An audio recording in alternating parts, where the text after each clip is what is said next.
नमस्कार बच्चों, स्वागत करती हूँ मैं आपका आज की इस वीडियो में। आपको एटिकेट अभ्यास पुस्तिका मिली हैं जो कि भर करके जमा करनी है। तो चलिए सामाजिक विज्ञान की कक्षा 6वीं की आज अपन एटिकेट अभ्यास पुस्तिका करते हैं बच्चों। और जो भी मैं इनमें क्वेश्चन आपको पढ़ाती जाऊँ, समझाती जाऊँ, उनको समझते चलिएगा, पढ़ते चलिएगा, क्योंकि वार्षिक के पेपर में इसी में से सारे क्वेश्चन आने वाले हैं। इसीलिए आप इनको ज़रूर पढ़ के चलें। और अभी तक चैनल को सब्सक्राइब नहीं किया तो चैनल को सब्सक्राइब करें, अपने दोस्तों के साथ वीडियो को शेयर करें, उनसे भी बोलें कि इसी चैनल पे अपनी किताबें भरें। और आपको पता होगा कि हम पेपर भी आपके लेके आते हैं इसी चैनल पे, तो आपको पेपर भी मिल जाते हैं, तो चैनल को सब्सक्राइब करें। तो चलिए देखते हैं एटिकेट अभ्यास पुस्तिका अपनी सामाजिक की है, कक्षा 6वीं की। ठीक है, कक्षा 6वीं में इतिहास है सबसे पहले, फिर भूगोल है, फिर राजनीति जीवन है ना। तो चलिए इसमें भूगोल करना है। भूगोल में पहला है सौर मंडल में पृथ्वी। क्या है? सौर मंडल में पृथ्वी। तो ये वाला चैप्टर करना है। तो आप देख सकते हैं कि सौर मंडल में पृथ्वी अध्याय 1, जिसका पहला प्रश्न है, बुध ग्रह सूर्य की एक परिक्रमा पूरी करता है। जो बुध ग्रह है वो सूर्य की परिक्रमा पूरी करता है। एक परिक्रमा कब पूरी करता है? तो इसमें ऑप्शन ए दिया है 59 दिन, ऑप्शन बी दिया है 88 दिन, ऑप्शन सी दिया है 27 दिन, ऑप्शन डी दिया है 255 दिन। तो इसमें अपना बी नंबर का सही हो जाएगा बच्चों, 88 दिन, है ना। चलिए इसके बाद क्वेश्चन नंबर दूसरा, पृथ्वी का उपग्रह है। पृथ्वी का उपग्रह क्या है? चंद्रमा, बृहस्पति, मंगल, शुक्र। तो इसमें पृथ्वी का उपग्रह है चंद्रमा है, तो पहला नंबर सही हो जाएगा। फिर तीसरे में क्या है? पृथ्वी से संबंध में कथन सही नहीं है। तो कौन सा कथन सही नहीं है? तो आकार में सबसे बड़ा ग्रह है, ये कथन गलत है ना। तो इस सी नंबर में टिक करना है। फिर चौथा देखते हैं, तारों के विभिन्न समूहों द्वारा बनाई गई विविध आकृतियां कहलाती हैं। क्या कहलाती हैं? नक्षत्र मंडल। तो सी नंबर का सही हो जाएगा, इसमें सी कर दीजिएगा। चलिए इसके बाद नेक्स्ट देखते हैं पांचवा प्रश्न। क्या है पांचवा? खगोलीय पिंड किसे कहते हैं? तो इसका उत्तर क्या हो जाएगा? सौरमंडल में पाए जाने वाले सभी तारे, ग्रह, उपग्रह को खगोलीय पिंड कहते हैं। तो इस प्रकार आप पांचवे का उत्तर कर दीजिएगा। इसके बाद नेक्स्ट देखते हैं छठवां। क्या है छठवां? तारा किसे कहते हैं? तो तारा किसे कहते हैं? उत्तर आ जाएगा, रात्रि के समय आकाश में चमकने वाला आकाशीय पिंड को तारा कहते हैं। तो इस प्रकार आप छठवां कर दीजिएगा। फिर नेक्स्ट देखते हैं सातवां। क्या है? प्राचीन समय में लोग रात्रि के समय दिशा का निर्धारण किसकी सहायता से करते थे? तो उत्तर में आ जाएगा, प्राचीन समय में लोग रात्रि के समय दिशा का निर्धारण तारों की सहायता से करते थे। तो इस प्रकार बच्चों आप सातवां कर दीजिएगा। आप वीडियो को रोक करके, वीडियो को पॉज करके लिख सकते हैं, है ना। चलिए बच्चों, सातवां हो गया होगा। आठवां देखते हैं।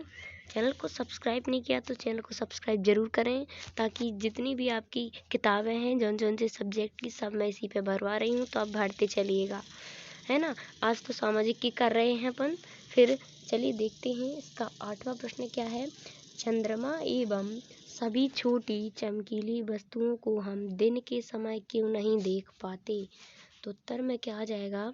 सूर्य के तेज प्रकाश के कारण चंद्रमा एवं सभी छोटी चमकीली वस्तुओं को हम दिन के समय नहीं देख पाते। तो इस प्रकार आठवां कर दीजिएगा। नेक्स्ट देखते हैं नौवां। सूर्य के दूसरे क्रम का ग्रह कौन सा है? वह पृथ्वी का एक चक्कर कितने दिन में पूर्ण करता है?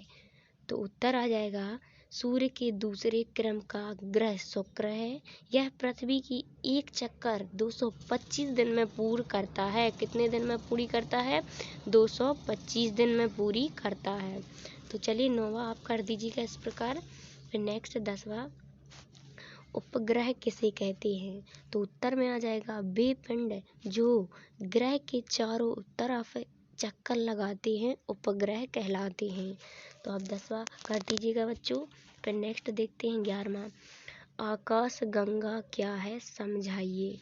तो उत्तर में इसके लिखना है, तारों की लंबी श्रृंखला को आकाश गंगा कहते हैं। यहाँ पे आकार लिख गया है धोखे से बच्चों, तो यहाँ पे मिस्टेक हो गई है। तो रा में आकी लिखा है ना जहाँ पे, तो वहाँ पे शा बनाना है आपको। तो यहाँ पे आ जाएगा तारों की लंबी श्रृंखला को आकाश गंगा कहते हैं। चलिए नेक्स्ट 12वां प्रश्न, पृथ्वी को सौरमंडल का अद्भुत ग्रह क्यों कहा जाता है?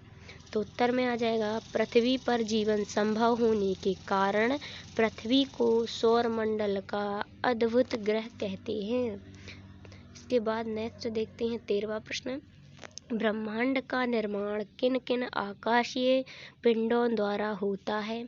तो जो ब्रह्मांड है उसका निर्माण कौन कौन से आकाशीय पिंडों द्वारा होता है? तो चलिए उत्तर में क्या लिख देना है, ब्रह्मांड का निर्माण तारों, ग्रहों, उपग्रहों, उल्का पिंड आदि से हुआ है। किस किस से हुआ है? तारों से, ग्रहों से, उपग्रहों से, उल्का पिंड से, है ना। तो इस प्रकार बच्चों आप 13वां कर दीजिएगा। तो अपना 13वां प्रश्न है और उत्तर इसका हो गया है। चलिए नेक्स्ट देखते हैं 14वां प्रश्न क्या है, तारा व ग्रह में अंतर लिखिए। तारे और ग्रह में अंतर लिखना है तो आप देख सकते हैं, एक साइड तारा लिखना है, एक साइड ग्रह लिखना है, बीच में एक लाइन खींच देनी है। पहले तारे में क्या लिखना है अपन को, पहला पॉइंट लिख देना है, तारों का स्वयं का प्रकाश होता है, यानी कि तारों का खुद का प्रकाश होता है, स्वयं का, है ना। फिर दूसरा पॉइंट क्या लिखना है, तारों का आकार बड़ा होता है, बहा है ना। तो चलिए इसके प्रकार तीसरा क्या आ जाएगा, तारे स्थिर होते हैं। तो इस प्रकार तारे के 3 पॉइंट हो गए हैं अपने। फिर साइड में लिखना है ग्रह के पॉइंट। तो चलिए ग्रह में क्या पहला पॉइंट लिखना है, ग्रह तारों से प्रकाश प्राप्त करते हैं। जो ग्रह रहते हैं वो तारों से प्रकाश प्राप्त करते हैं। और दूसरा, ग्रह का आकार छोटा होता है। जो ग्रह रहते हैं वो छोटे आकार के होते हैं और तारे बड़े आकार के होते हैं। और फिर तीसरा पॉइंट क्या है, ग्रह तारों की परिक्रमा करते हैं। जो ग्रह रहते हैं वह तारों की परिक्रमा करते हैं इसमें, है ना। तो इस प्रकार कर दीजिएगा। 14वां प्रश्न हो गया है अपना।